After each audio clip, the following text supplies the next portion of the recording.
Hello friends, कैसे हैं आप सब? बढ़िया। तो welcome to our YouTube channel Graphics Live. मेरा नाम है पुनीत और आज है हमारी कोरल ड्रा की क्लास नंबर 5, जिसमें हम डिस्कस करेंगे कुछ बेसिक शेप्स के बारे में। ये शेप्स आपको बनी बनाई कोरल ड्रा के अंदर अवेलेबल हो जाती है, जो आपको बनानी नहीं पड़ती है और बहुत जगह काम आती है। तो चलिए शुरू करते हैं। सबसे पहले तो हमने पॉलीगन, स्टार और कॉम्प्लेक्स के बारे में पढ़ लिया था। बिल्कुल इनके नीचे आपको मिलेगा ग्राफ पेपर। ग्राफ पेपर के बारे में जैसा कि आपने मैथ की अपनी क्लासेस में देखा होगा कि ग्राफ पेपर का यूज़ किया जाता है। कोई भी डायग्राम वगैरह बनाना हो तो वो बहुत ईजिली और बहुत एक्यूरेट बन जाता है ग्राफ पेपर के थ्रू। तो वो ग्राफ पेपर भी आप कोरल ड्रा के अंदर बना सकते हैं। कंट्रोल प्रेस करके आप ड्रा करेंगे। सबसे पहले तो ये चेक कर लीजिएगा कि ऊपर रोज और कॉलम कितने हैं। आपकी जो ग्राफ पेपर है उसमें रो और कॉलम, एक जो आपका बॉक्स है उसमें 5 रोज होंगी और 5 आपकी कॉलम्स होंगी। ठीक है जी, 5 और 5। अब आप कंट्रोल प्रेस करके ड्रा करेंगे तो आपको एक बॉक्स मिल जाएगा। ऐसे बॉक्स अगर आप लेफ्ट में और बॉटम में जोड़ते चले जाएंगे, कंट्रोल आर की कमांड चला रहा हूं मैं, और नीचे की तरफ भी मैं इसे रिपीट कर रहा हूं, तो देखिए आपका कुछ इस तरीके से ग्राफ पेपर बनना शुरू हो जाएगा। आप चाहे जितना बड़ा बनाना चाहें उसे इतना बड़ा बना सकते हैं। इसके अलावा एक कमांड और भी है जो बहुत ज़्यादा यूज़ होती है। जैसे अभी ये एक बॉक्स है और इस बॉक्स के अंदर भी आपको अप्रोक्सीमेटली 25 बॉक्स हैं। अगर मैं इन्हें अलग अलग करना चाहूँ तो मैं इन्हें अलग अलग भी कर सकता हूँ। उसके लिए मुझे क्या करना होगा, मुझे सिंपली कंट्रोल यू दबाना पड़ेगा। देखिए कंट्रोल यू से क्या होता है, जो भी आपके ऑब्जेक्ट ग्रुप हैं वो अनग्रुप हो जाते हैं। मैंने सिंपली कंट्रोल यू प्रेस किया कीबोर्ड से। अब देखिए, अब ये सारे जो मेरे 25 जो बॉक्सेस थे ये सारे अलग अलग हो चुके हैं। ठीक है जी, मैं अब जैसे मर्जी इनका यूज़ करना चाहूँ मैं यूज़ कर सकता हूँ। ठीक है जी, अगर मैं चाहता हूँ कि भाई ये सारे दोबारा ग्रुप हो जाएं तो मैंने सिंपली सारे सेलेक्ट किए और कंट्रोल जी प्रेस किया।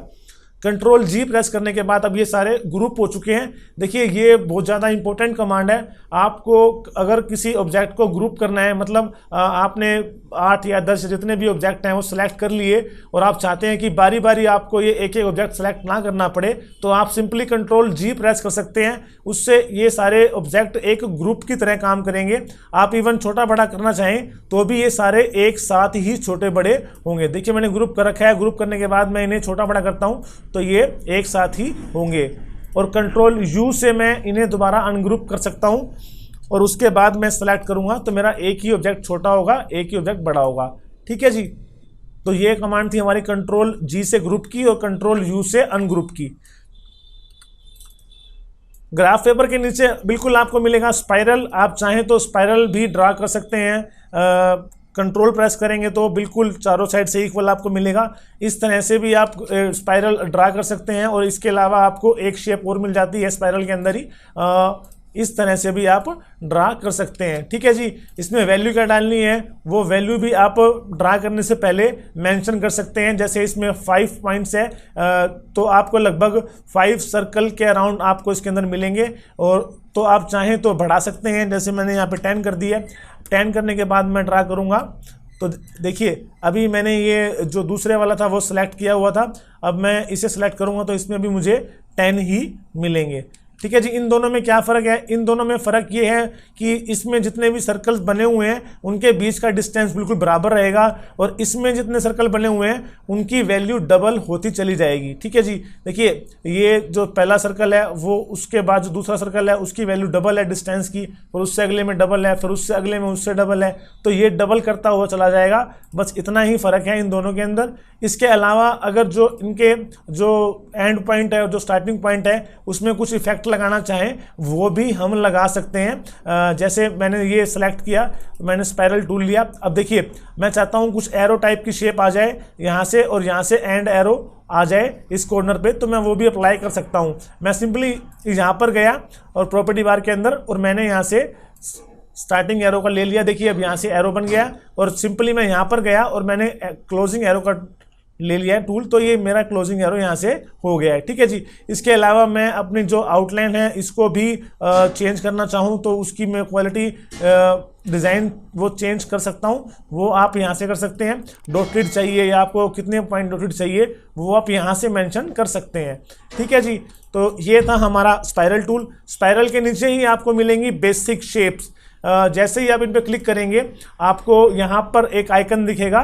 जैसे ही आप इस आइकन पे क्लिक करेंगे तो देखिए ये नीचे कुछ शेप्स आपके सामने आपको दिखाई दे रही हैं।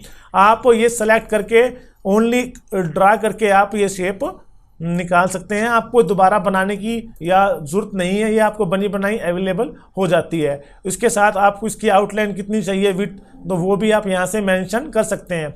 ठीक है जी। बेसिक शेप्स के अंदर ही आपको नीचे मिलती है एरो शेप्स। आप एरो आपको कुछ चाहिए हो बना बनाया तो आप वो यहाँ से भी बना सकते हैं, ड्रैग कर सकते हैं। खुद से क्रिएट करने की आपको ज़रूरत नहीं है। देखिए ये बॉटम एरो है और इसका अगर मान लो हमें राइट एरो चाहिए तो यहाँ से हम राइट एरो भी ड्रा कर सकते हैं। ठीक है जी।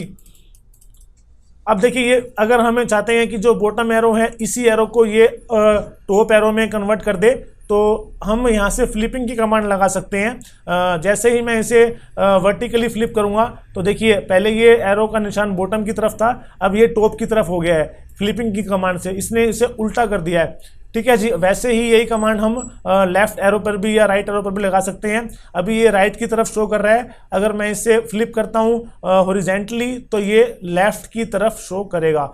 ठीक है जी। तो फ्लिपिंग की कमांड इस तरीके से यूज होती है। एरो के नीचे ही आपको मिलेंगे कुछ फ्लो चार्ट शेप, ये भी कुछ मैथमेटिकल सिंबल्स हैं। अगर आप कोई फॉर्मूला वगैरह बनाना चाहते हैं कोरल ड्रा के अंदर तो आप इनका इस्तेमाल कर सकते हैं, इन बनी बनाई शेप्स का।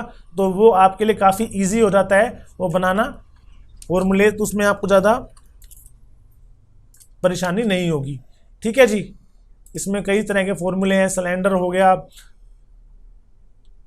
सर्कल हो गया, बने बनाए ये, तो आप इन्हें यूज़ कर सकते हैं। ट्रायंगल हो गया चाहिए। इसके बाद आता है बैनर शेप। बैनर शेप के अंदर आपको कुछ बने बनाए बैनर्स मिल जाते हैं। ये बैनर्स कई जगह काफ़ी जगह यूज़ आपने देखे भी होंगे। आप जो आपके पास पम्फलेट्स या पोस्टर के अंदर आपने लगे हुए देखे होंगे, ये बहुत जगह यूज़ होते हैं। तो आपको इन्हें बनाने की ज़रूरत नहीं है, ये भी बने बनाए आपको शेप के अंदर मिल जाते हैं। बैनर के बिल्कुल नीचे आपको मिलेगी call out shape. Call out shape जैसा कि आपने देखा होगा मैगजीन वगैरह के अंदर जब करैक्टर कुछ बोलता है तो वो इस तरह की कॉल आउट शेप के अंदर ही लिखा हुआ मिलता है। इसके अंदर आपको कुछ ऑप्शंस और भी मिल जाएंगे, जैसे इस तरह के बबल के अंदर भी आपको मिल जाएगा। बबल के अंदर भी आपको ये शेप मिल जाएगी। तो इस तरह से कुछ डिज़ाइन है जो आपको बने बनाए मिल जाएंगे कुछ शेप्स के, जो आपको दोबारा क्रिएट नहीं करने पड़ेंगे। ठीक है जी। तो हमारा शेप का टॉपिक पूरा हो चुका है। इसके बाद हम बात करेंगे शेप टूल के बारे में और उसके बाद कलर्स पे काम करना शुरू करेंगे। आज की वीडियो में केवल इतना ही। अगर आपको वीडियो पसंद आई हो तो वीडियो को लाइक कीजिए, चैनल को सब्सक्राइब कीजिए ताकि सबसे पहले आप तक अपकमिंग वीडियोस आ सके। Thank you.